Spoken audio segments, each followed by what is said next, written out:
Hey everyone, Texas Coin Hunter here. This is my very first PCGS submission. It just arrived today, and we are going to see what we have.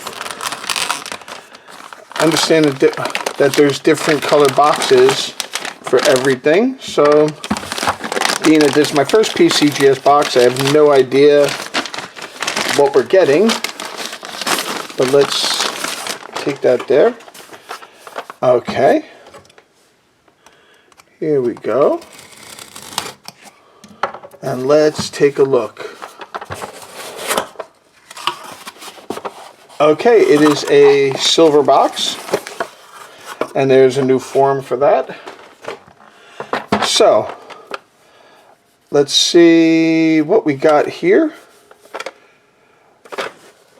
We are going to, does this peel off? Or oh, this just peels off. Okay, cool. We are going to open it up here and let's see what we've got. Now, I try to remember what we sent the last time. I know we sent in an 1891 Carson City Morgan that I won for $6. On a YouTube channel.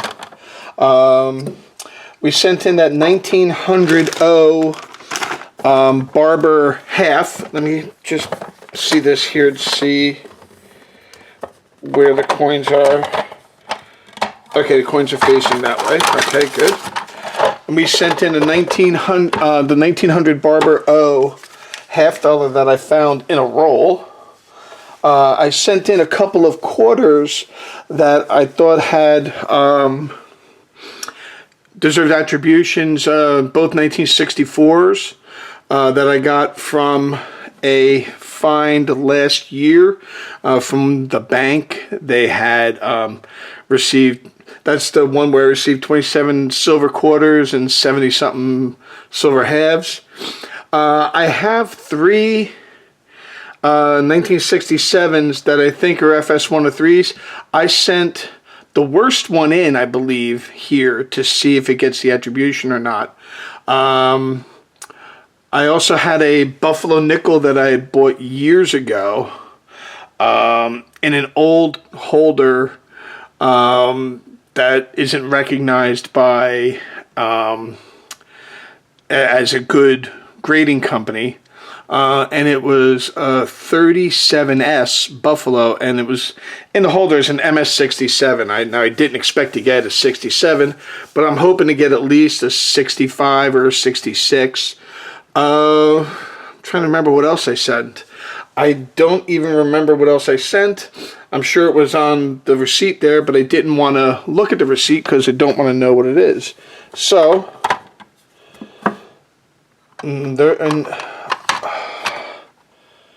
okay, let's see. They're in order back to front. So this is the 67 that I sent in. I sent it in for an FS103 attribution. Let's see. Wow. That is brutal. An AU55. That means this is probably worth about $5, $6. And it didn't give me the attribution at all. And I put this under a microscope numerous times to verify that in fact it was the FS103 because it had doubling on the eye, doubling along the face. Well, that's kind of sad.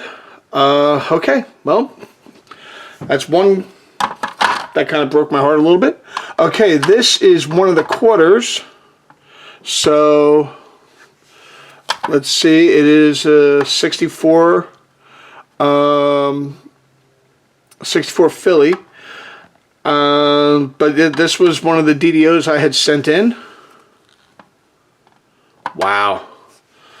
That is brutal. That is a second smack in the face. It is an XF45 with no attribution whatsoever. That is probably worth about a little more than melt value.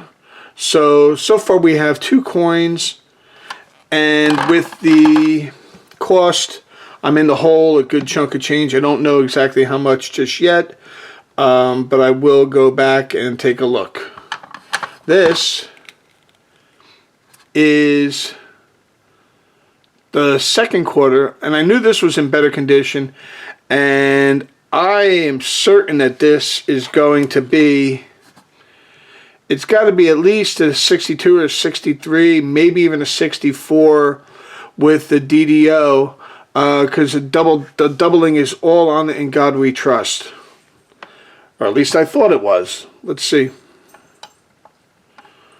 Wow. Okay, so that's 3 in a row that, yeah, that's kind of heartbreaking.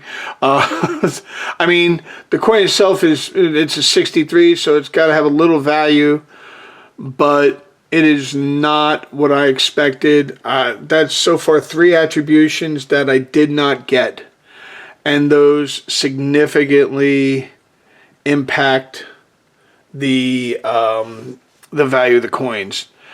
But at least this is a 63, so it's worth more than melt. I don't know how much. We'll have to take a look, and I'll probably put the numbers in there when I get around to it. Okay, so that's 0 for 3 right now. And Weston, you're on my stuff. Let's see what the next one is. Hold on. Watch out, puppy. That is not for you to chew on. Okay, let's see. This next one. Okay, this is the Buffalo. Now, I know that this Buffalo was in really nice shape. I'm hoping, I mean, if it got a 67, it'd be $1,000 nickel. But with the grading company that encapsulated it years ago is called NTC, Numismatic Trust Corporation, or Numis Trust Corporation, whatever it was. They're not recognized as being one of the 3 big, hold on a second. They're not recognized as one of the 3 big things. Okay, sorry about that. Weston was yelling. They are not recognized as one of the big 3 grading companies. So, I'm hoping, and you can see, I mean, it's got a lot of detail. I'm hoping that it was worth it for me to put this in. Okay, MS65. Okay, that is pretty good. I can live with that. That probably makes it, I'm guessing, between an $80 and $100 nickel. I mean, I thought it would do, yeah, I mean, I was hoping to get a 65 because the, you know, this other encapsulating company, I wasn't expecting much out of it, but yeah, okay, good. But my luck, I was going to come back cleaned, but it didn't. It's an MS65. I will definitely take it. That is a win for me.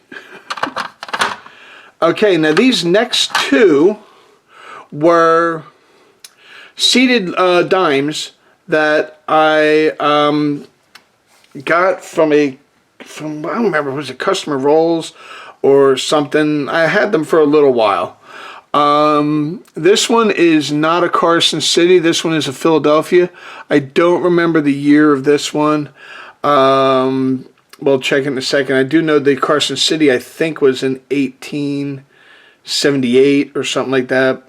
But here is, okay, this is in 1887. And again, this cost me, if I remember, 10 cents. So, as long as it comes back authentic, I've done well. Okay, fair 15. That's actually not too bad. I will definitely take that.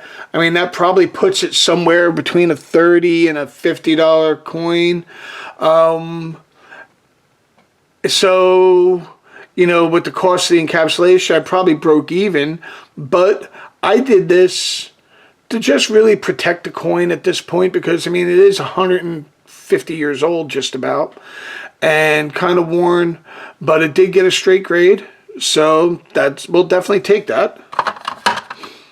Now this next one is the Carson City. And I know it's scratched, so I'm fully expecting it to come back details with the scratches. But again, this is a coin that I didn't want to leave out. I wanted it to be protected no matter what the grade is. I'm into the coin for nothing, essentially. So let's see what we got here. And again, it's an 1875 Carson City. And this one is with the mint mark above the wreath, which apparently is a little more than underneath the wreath. Okay, so it is a genuine, which we get. It's a scratched, which I knew, and is good details. Okay, and I'm okay with that because I knew that I was setting this one in.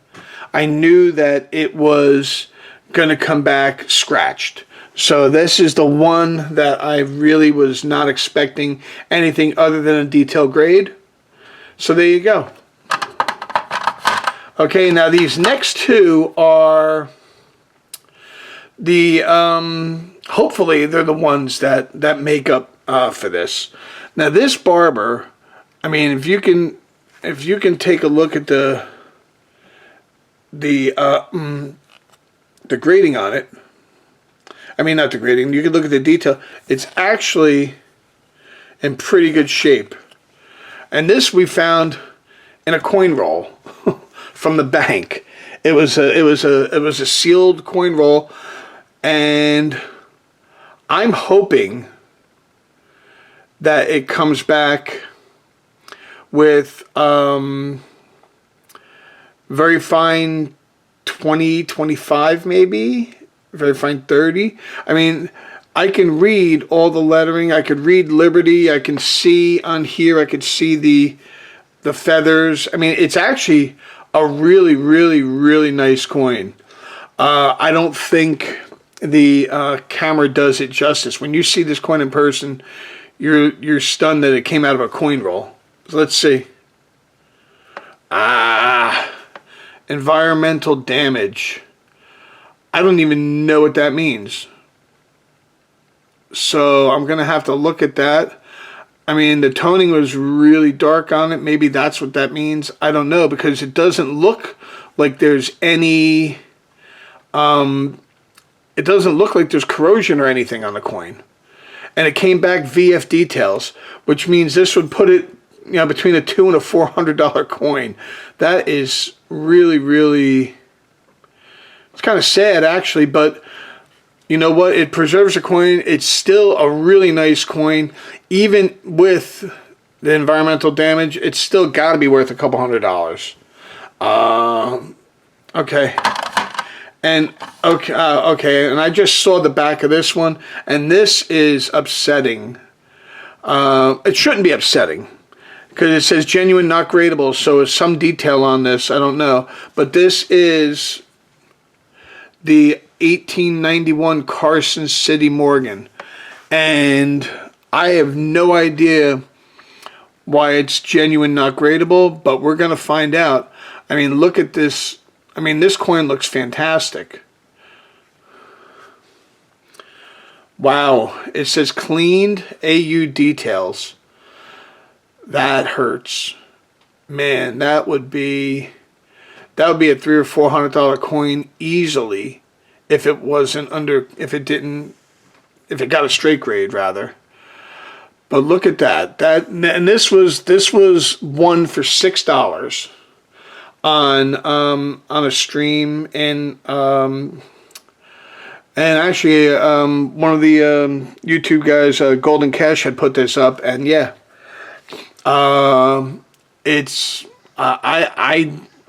I can't tell if it's clean or not, but obviously they did, because I don't see any scuff marks. I didn't see any scuff marks when I held it under the microscope either. So yeah, that kind of hurts, but you know what? It's still a genuine 1891 Carson City. It's got AU details. I can't be upset for $6. So there you go. That is my first attempt at setting some coins in. A couple of coins I knew were problematic. I knew that the, well, not necessarily problematic. I knew that the seated dime was scratched. So I knew that. That's not, you know, in any way shocking. What is shocking is the 3 coins I put in for attribution, none of them received the attribution. So now, anytime I see something that I think needs to be attributed, I have to do even more research than what I did.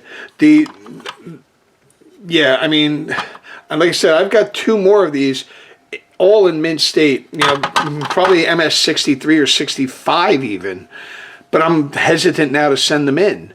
And the 2 quarters are the backbreakers. They're the ones that really kind of disappointed me, especially this. XF45, I mean, this is almost worth spending. I mean, it's going to be like $5 or $6 max.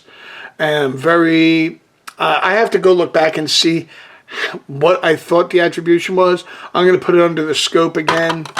And this one here, I was certain that it had the doubling here. It must not have been true doubling, I guess. So that one kind of hurts as well. But there you go. That's my first submission. Is this going to prevent me from ever submitting anything else? No. I just need to be a little more diligent on what my submissions are. But all in all, I mean, I think I made money on the deal. This one here only cost me 50 cents plus the $30, I guess, to grade it, whatever it was. You know, plus shipping. And so, it still came back VF details. I'm a little upset about that one too, but it is what it is. You know, I mean, I'm not an expert. I don't grade these coins. This is the first time I tried to submit anything, and there you go. We will do another submission. Like I said, this isn't going to stop me from doing a submission. But we'll go from there, and we live and learn, and we just need to make sure that we're 100% certain on any attributions. And, you know, on the older coins, I mean, if they're in decent shape, I'm probably still going to send them in regardless if they come back details or not, because A, you're preserving the coins, and B, you're getting a legitimate appraisal, if you want to call it, on the condition of the coins. Hopefully you like what you saw. Hit subscribe, ring that bell for notifications, like and share the video. We will do another submission video sometime in the near future. It may not be PCGS, it may be NGC, or it may even be Annex. Annex, I think I will do with coins that I know are lower graded coins.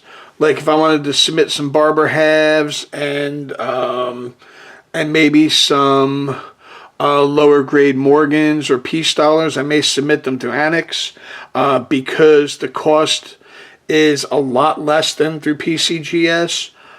But, you know, you never know. We'll see what happens. But again, hope you liked everything. Give us a thumbs up, like, and share the video if you will. We will be doing some more of these. And thank you all for watching. Have a great day, and we'll catch you next time.